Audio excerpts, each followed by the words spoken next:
আসসালামু আলাইকুম। Fresh premium টি presents চায়ের কাপে বিশ্বকাপে সকলকে আমন্ত্রণ।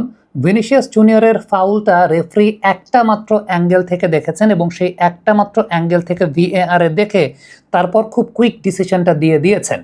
তবে সত্যি কথা বলতে পরবর্তী সময় যখন আরেকটা অ্যাঙ্গেল কমেন্টেটরসদের পয়েন্ট অফ ভিউ থেকে দেখানো হচ্ছিল, সেটা দেখলে আপনি বুঝতে পারবেন যে এটা আসলে কোনো ফাউল ছিল না। কারণটা হচ্ছে সেই অ্যাঙ্গেলটা থেকে আপনি দেখবেন যে ভিনি কিন্তু আগে পাটা বাড়িয়েছেন, অর্থাৎ সেটা ডিফেন্ডারেরও আগে তিনি বলের উদ্দেশ্যে পাটা বাড়িয়েছেন এবং ওই সময়টাতে আলটিমেটলি ডিফেন্ডারের পা কিন্তু ভিনির পার পেছনেই ছিল।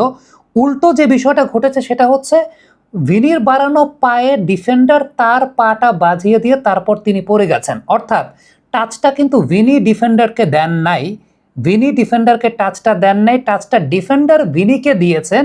সো আলটিমেটলি এখানে আসলে ব্যাপারটা উল্টা ঘটেছে। আরেকটা বিষয় ওয়ান ফুটবল জানিয়েছে স্কটল্যান্ডের প্লেয়াররা কিন্তু ফাউলের জন্য আপিলই করে নাই, সেটাও কিন্তু একটা নোটিসেবল বিষয়।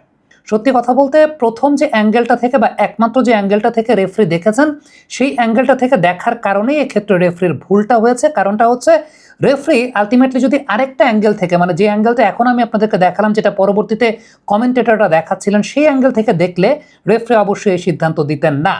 এই কথাটা আমি আসলে আপনাদেরকে বলছি না, এই কথাটা মূলত বলেছেন তিনি হচ্ছেন বিবিসির ল এক্সপার্ট এবং তিনি সাবেক প্রিমিয়ার লিগ এবং ফিফা ইন্টারন্যাশনাল রেফারি। তার নাম হচ্ছে ড্যারেন কান।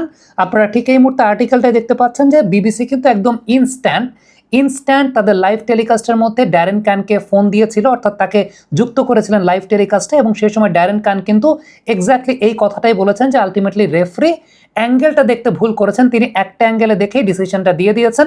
যদি বিপরীত অ্যাঙ্গেলটা তিনি দেখতেন তাহলে কিন্তু খুব ভালো মতো দেখতেন যে আলটিমেটলি ভিনিসিয়াস পাটা বাড়িয়েছেন বলের উদ্দেশ্যে, তার মানে ভিনিসিয়াসের পাটা কিন্তু ডিফেন্ডারের পায়ের আগে ছিল এবং ডিফেন্ডার আলটিমেটলি ভিনিসিয়াসের পায়ে টাচ লেগে তিনি পড়ে গেছেন। কড়া লিকারের অ্যান্টিঅক্সিডেন্ট ও ফ্লেভোনয়েড সমৃদ্ধ ফ্রেশ প্রিমিয়াম টি এক কাপে কাঁপিয়ে দিন। সো এখানে যদি আবার ফাউলও দিতে হতো, সেই ফাউলটা কিন্তু ভিনির পক্ষে ফাউল দিতে হতো, কারণ টাচটা ভিনি করেন নাই, টাচটা ডিফেন্ডার ভিনিকে করেছেন এবং ড্যারেন কানকে ইনস্ট্যান্টলি বিবিসি তারা কিন্তু কানেক্ট করেছিল এবং বিবিসির ড্যারেন কান কিন্তু এই কথাটা বলেছেন। এবং ড্যারেন কান হচ্ছেন সাবেক প্রিমিয়ার লিগ এবং সেই সঙ্গে ইন্টারন্যাশনাল রেফারি, যিনি বিবিসিতে এই মুহূর্তে রুল এক্সপার্ট হিসেবে কাজ করেন বা তিনি তার ওপিনিয়নগুলো দেন, একজন অভিজ্ঞ মানুষ, তিনি এই কথাটা বলেছেন। So ultimately that's it. এই জায়গাটা রেফারির সত্যি কথা বলতে একটা অ্যাঙ্গেলে দেখার কারণেই হয়তোবা সেই ভুলটা হয়েছে। জানি না এখন ফিফার তরফ থেকে অন্য কোনো এক্সপ্লেনেশন আসবে কিনা, সেটা অবশ্যই যদি আসে সেটা আমি আপনাদেরকে জানাবো। তবে এবারে ফ্রেশ প্রিমিয়াম টি প্রেজেন্টস চায়ের কাপে বিশ্বকাপের আজকের বিশ্বকাপ কুইজ। আমাদের আজকের বিশ্বকাপ কুইজ, গত ফিফা ওয়ার্ল্ড কাপে সর্বমোট কতগুলো লাল কার্ড হয়েছে?